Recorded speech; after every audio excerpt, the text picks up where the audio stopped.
Growth stocks are the stock market equivalent of a teenager who suddenly hits a growth spurt and starts needing new shoes every 6 months. Investors love them because the whole point is above average earnings growth, and that kind of momentum can grab attention fast and create huge returns when the story goes right. The US Securities and Exchange Commission notices that growth stocks are companies whose earnings are growing faster than the market average, and that investors usually buy them hoping for capital appreciation rather than dividends. That sounds wonderful, and sometimes it is, but growth stocks are also more fragile than they look, because the market is paying for the future, not just the present. A growth stock can get treated like a sports car, thrilling on a smooth road, but not exactly comforting when the pavement gets ugly. More risk usually comes with the territory, and the SEC's investor guidance is blunt that higher return potential comes with higher risk, while stock prices can fall when companies disappoint or fall out of favor.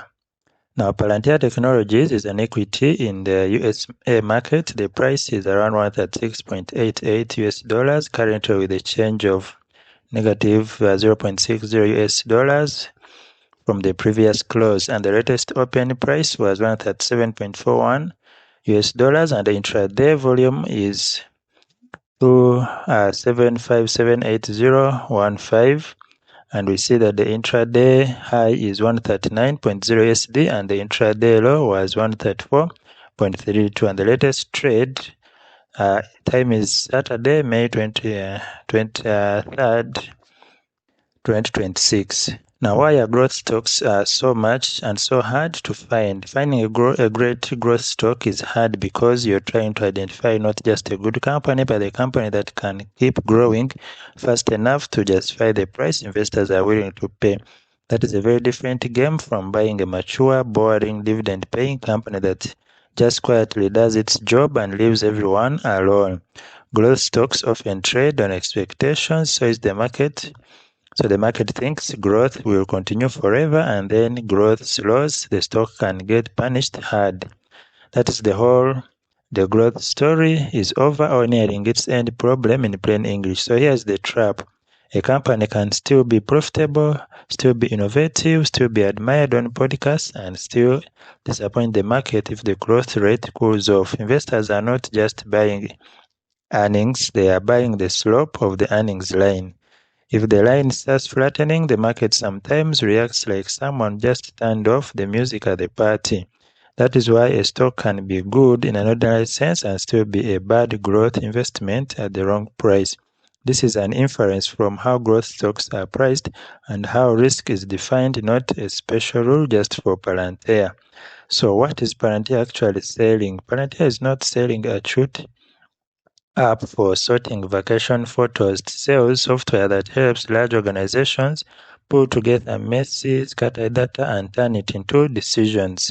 The company says its software powers real-time AI-driven decisions across critical government and commercial enterprises, from factory floors to front lines. And this is a very big promise, and is exactly why Palantir keeps ending up in discussions about defense, intelligence, and enterprise AI. In practice, Palantir's pitch is simple. Most organizations do not have a data problem, they have a data everywhere, wisdom nowhere problem that is buried in spreadsheets, legacy databases, emails, documents, sensors, and endless bureaucratic caves. Palantir says it helps fuse that chaos into something decision makers can use. And imagine a general, a hospital administrator, or a supply chain chief staring at 42 dashboards and 3 broken Excel files. Palantir wants to be the software that says, relax, I stitched the mess together. That's the story investors are buying. The bullish case still looks alive. Palantir's most recent business update is the kind of report that keeps the bulls dancing. In Q1 2026, the company said total revenue grew 85% year-over-year to $1.63 billion, and US revenue grew 104% year-over-year, and US commercial revenue grew 133% year-over-year. So this is not sleepy middle-aged software company behavior. This is a hold my coffee, I'm still accelerating behavior. Now the valuation is nowhere. The fever dream gets expensive. Now for the awkward part, Palantir stock is trading at about 136.88 per share with a market cap around 351.9 billion and PE ratio of about 153.8 based on the live market data available right now. And this is not just expensive, the market is assuming you will keep eating growth for breakfast, lunch, and dessert. Expensive. And this is why Palantir divides investors so sharply. Bulls see a company growing fast, producing margin, and winning big contracts. Bears see valuation that has already priced in a lot of greatness, maybe even greatness's cousins. Now for the German plot twist, Germany's government and security institutions are clearly not in the keys to Palantir mood. Reuters reported on April 28, 2026 that Germany's armed forces do not plan to award contracts to Palantir for now and quoted Somath down, Germany's cyber defense chief, saying that is inconceivable at the moment to grant industry staff access to the national database. Reuters also said German army is exploring AI tools to analyze battlefield data more quickly.